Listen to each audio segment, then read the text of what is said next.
పసుపు ప్యాకెట్ల మాటున గంజాయి విక్రయాలు సాగిస్తున్న ముఠాను ఎక్సైజ్ దాడుల నేపథ్యంలో అరెస్ట్ చేశారు. 3 రోజుల క్రితం బంజారా హిల్స్లోని ఒక ఐస్ క్రీం షాపులో మద్యాన్ని వినియోగించి చాక్లెట్ తయారు చేస్తున్న ఘటన వెలుగులోకి వచ్చింది. అధికారులు కేసులు నమోదు చేసి 2 రోజులు గడవక ముందే పసుపు విక్రయాల మాటున గంజాయి అక్రమంగా విక్రయాలు చేస్తున్న ముఠా ఉదంతం వెలుగులోకి వచ్చింది.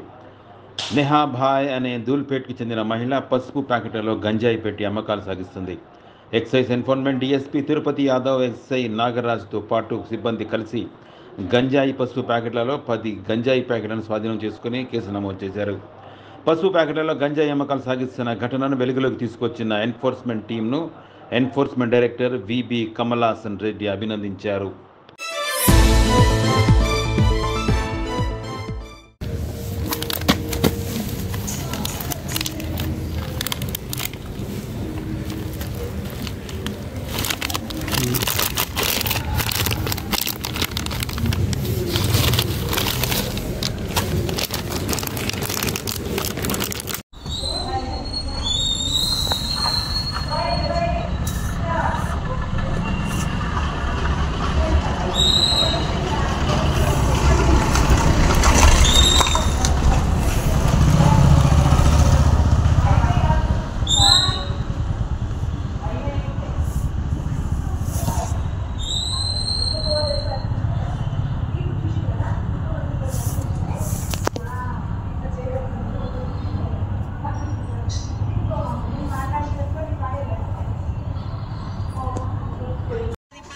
ना जरा ना